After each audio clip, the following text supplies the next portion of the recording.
Albert était un jeune garçon de 15 ans souriant, enjoué et sociable. Malheureusement, en 2009, Albert a subi un grave accident. Lors d'un accident de voiture qui l'a laissé orphelin de père, des éclats de verre ont pénétré son crâne et touché son cerveau. Cet événement tragique a eu de graves répercussions sur la mémoire et le comportement d'Albert.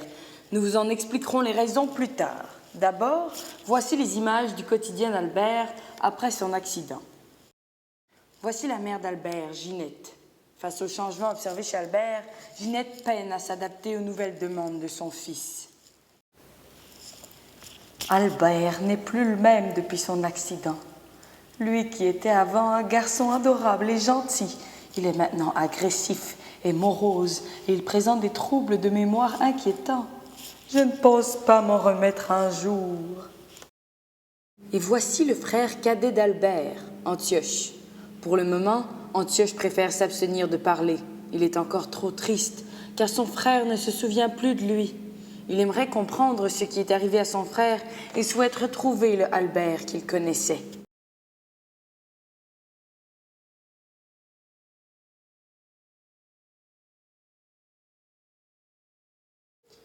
Ce que vous venez de voir, c'est le phénomène d'amnésie rétrograde partielle, un des troubles de la mémoire dont est victime Albert depuis son accident. L'amnésie rétrograde partielle se caractérise chez le patient par l'oubli des événements arrivés d'une période donnée plus ou moins précise de son passé. Chez Albert, par exemple, il semble qu'il n'ait aucun souvenir entre l'âge d'environ 8 ans et son accident. Par contre, il se rappelle avec une certaine précision les événements arrivés avant cette période. Mon fils Antioche étant né lorsqu'Albert avait 9 ans, il ne se rappelle ni de sa naissance, ni d'avoir jamais eu un frère. C'est affreux. Mais ce n'est qu'un seul des problèmes d'Albert. Albert souffre également d'amnésie antérograde, c'est-à-dire qu'il est incapable de former de nouveaux souvenirs. Ainsi, il sera incapable de se souvenir de ce qu'il a fait la veille, la semaine d'avant ou le matin même.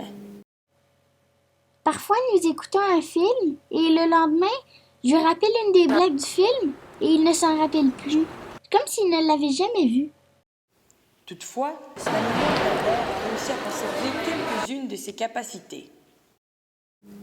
Albert est en effet capable d'apprendre certaines choses, comme jouer d'un instrument.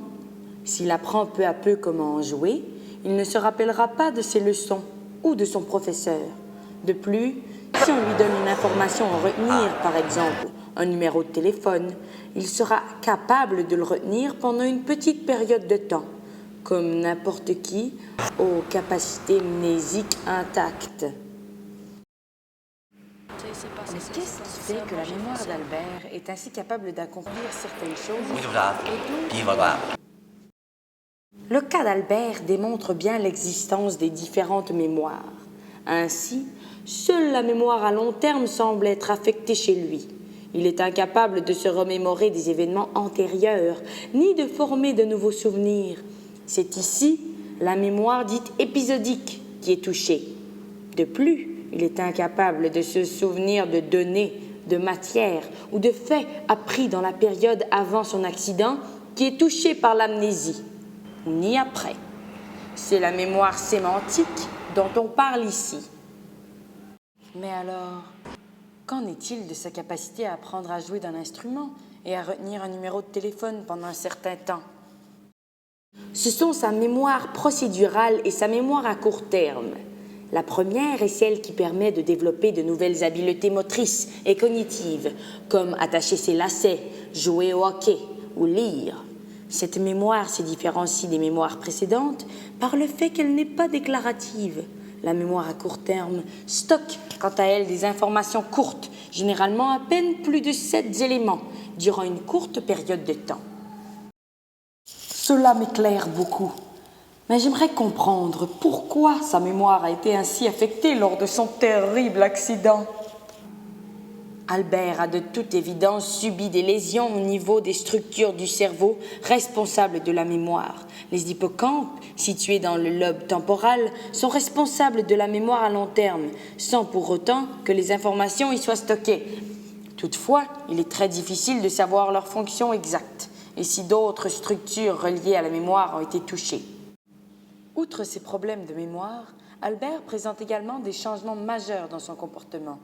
Comme l'a mentionné sa mère Ginette, Albert, autrefois enjoué et sociable, est désormais agressif, morose et impulsif. Veux-tu jouer au football avec moi?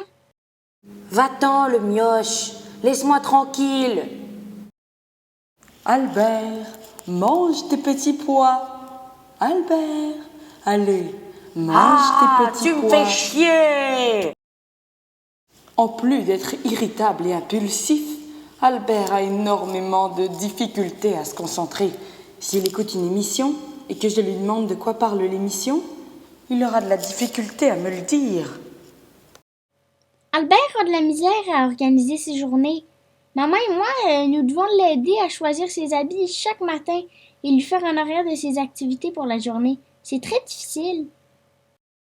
Avant de s'attarder au cas d'Albert, il faut savoir que la personnalité, les émotions et les décisions sont principalement gérées par deux régions du cerveau, le cortex préfrontal et le système limbique. Le système limbique, un ensemble de structures situées au centre du cerveau, est le siège des sentiments. Il propose en quelque sorte des émotions au préfrontal, qui étudie celles-ci avant de prendre une décision. Le cortex préfrontal est également le siège de la personnalité, de la prise de décision et de l'attention. Albert a de toute évidence subi des lésions dans cette région du cerveau également. Les deux parties étant étroitement liées, il est également possible que cette connexion ait été endommagée, ce qui expliquerait pourquoi Albert agit avec impulsion, sans réfléchir aux conséquences de ses actes. Albert vit encore énormément de difficultés à ce jour. Il n'a plus la vie qu'il avait avant et son entourage ne le reconnaît plus. Le cas Albert est maintenant un cas de psychologie célèbre qui a permis aux scientifiques d'étudier plus en profondeur les conséquences de lésions importantes faites au cerveau. Albert vit encore énormément de difficultés, ce qui cause beaucoup de peine à sa famille. Dans le prochain épisode, nous verrons l'histoire de Clémentine, une petite fille qui a la phobie des chaises hautes. Nous verrons comment elle réussit à se débarrasser de sa phobie. Bonne semaine!